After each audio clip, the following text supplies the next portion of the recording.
Today's NFL Daily is presented by Manscaped. You can get 20% off and free shipping on all of their incredible men's grooming products when you use manscaped.com/chat as your URL plus promo code chat at checkout if needed. I'll tell you all about them later on in today's show, but we begin with some free agency rumors as Stephon Gilmore is perhaps the best free agent left out there on the open market as the market slowly but surely begins to dry up. And the market has been pretty quiet for Gilmore at this point, despite him being a couple years removed from the best corner in the NFL, Defensive Player of the Year caliber season. Now, there have been some teams linked to Gilmore, but I wonder how much market interest there really is for an older player. That's been a problem in the past.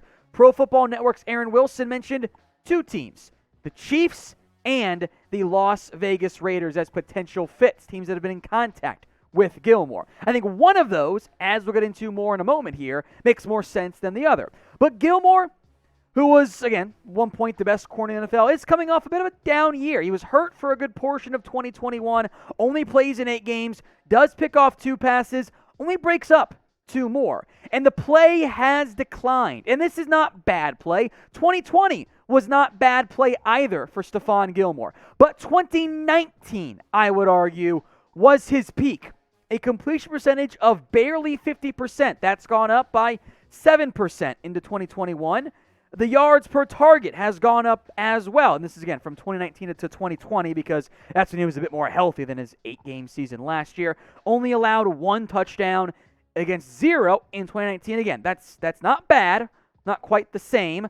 The pass breakups, they dip significantly as well. The touchdowns, by the way, have gone up each year. Interceptions dip from 6 to 1. He allowed 68% completion rate. The yards per target there, 6.4. So better than 2020 this past season, was 6.4 in 2021, but 5.9 in 2019. So it's not quite the same level of play. However, he would be a starter for many teams in the NFL, including the team that I think makes the most sense right now for Stephon Gilmore. That is the Chiefs. We saw that mentioned that Aaron Wilson has linked them to, and they've been in contact there. Rashad Fenton, DeAndre Baker, L'Jarius Sneed. Those guys are all 2 to 3s for me. There is no number 1, and maybe DeAndre Baker in particular would benefit from having Stephon Gilmore in that locker room. If DiCaprio Boodle's your 4th corner, I think you've made mistakes, as elite as that name is. The Raiders being linked is interesting to me because they've got Trayvon Mullen. They traded for Rock Ya-Sin. They've got Nate Hobbs in there at nickel corner. So it all just makes me wonder of, is that really what they need to go? Do they really need another corner? They need more, maybe offensive line help. So what do you guys think?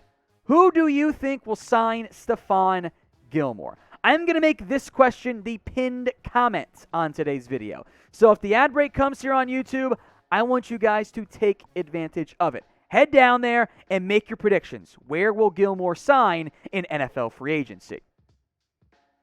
Let's get wild now. The Tom Brady trade rumors are back, despite it, I thought, being very clear. I think most of the league thinking it's very clear he's going to stick in Tampa. Dale Arnold, Boston Raider host, says Brady's working on a trade to the Dolphins. Now, I will make note this report has been disputed by other major reporters and outlets and news organizations, etc. And the Bucs have also made it very clear he is not a trade piece, that they are not going to trade him away. Here's what Ian Rappaport had to say on the Tom Brady the Dolphins trade rumors that have popped up. I haven't heard anything to corroborate any of that, honestly. Look, rumors happen, and sometimes I'm a part of them, so I can't make fun of all rumors. That's what drives us all. This one doesn't make any sense. Brady is under contract with the Bucs. They have definitively said he's not going anywhere. Plus, if I remember correctly, he did recruit a couple of guys to sign back with Tampa, including his buddy Leonard Fournette, including Chris Godwin, including several other free agents. And is he really going to – oh, Ryan Jensen came back as well. Is he really going to do that and bail? I don't think he's going to. No, Brady did recruit guys to Tampa. It is a terrible look, and for a guy that I think does care about his public image, and Brady, terrible look to recruit guys to Tampa and then try to force a trade. This one, in the end – it doesn't pass the smell test. Now, look, we've seen a lot of crazy shit go on this year in the NFL. I mean, who would have seen Tyreek Hill and Devontae Adams being traded? Nobody, especially after the Packers tagged Adams. But this one seems even more far-fetched because why would the org do it? You kind of feel like Brady would have to publicly force his way out. Now, these are not the first Tom Brady, Miami Dolphins rumors. Remember, allegedly Brady was the head coach that Dolphins owner Stephen Ross tried to tamper with Brian Flores that ended up not going that way. And he's been linked to Miami, maybe in the future as a potential part owner. And I could see that happening. But this year, I don't see Brady moving on from the Bucs. That just doesn't seem likely to me.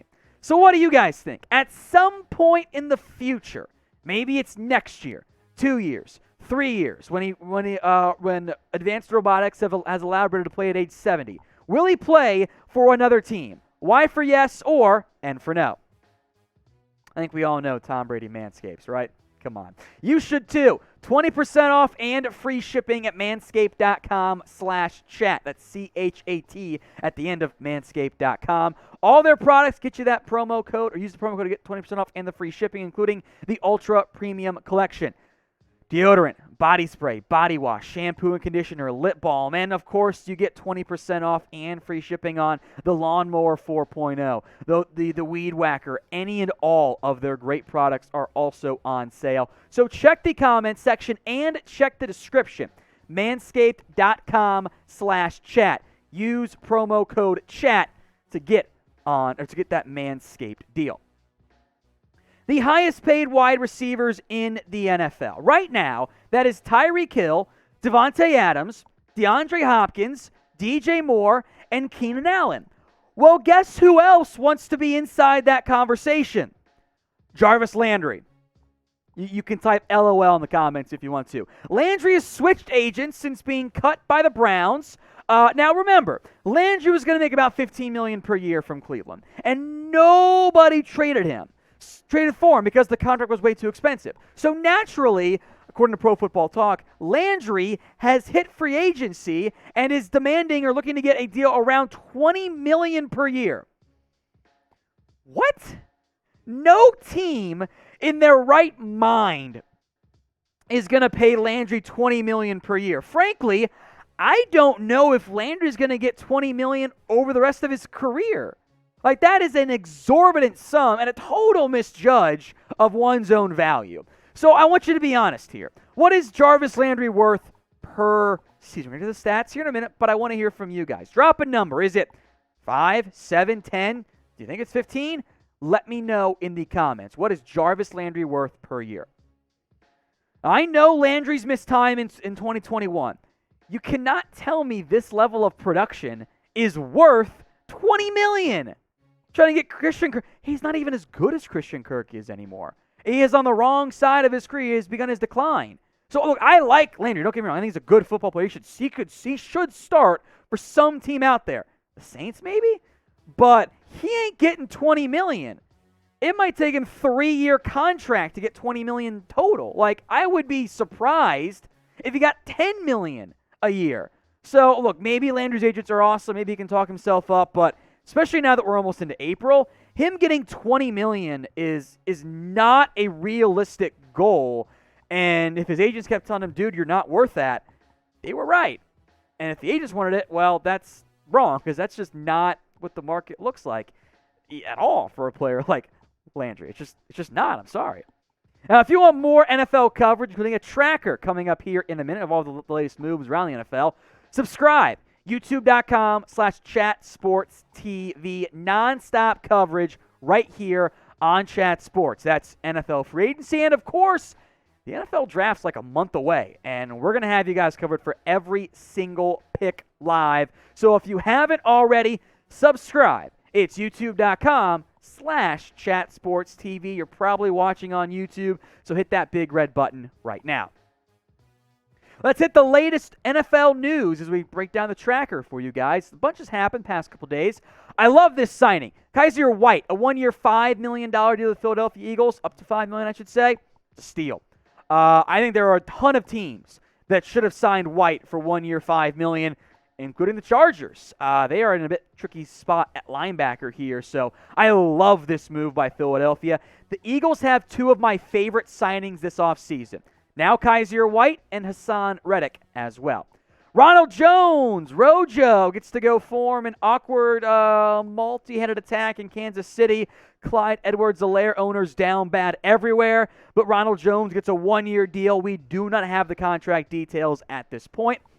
Darqueze Dennard adds some corner depth for San Francisco. They made the big splash of Trevarius Ward in free agency. It was a big-time contract, and Dennard helps fill out the back end of that roster. I would wager he's not guaranteed a roster spot with this contract.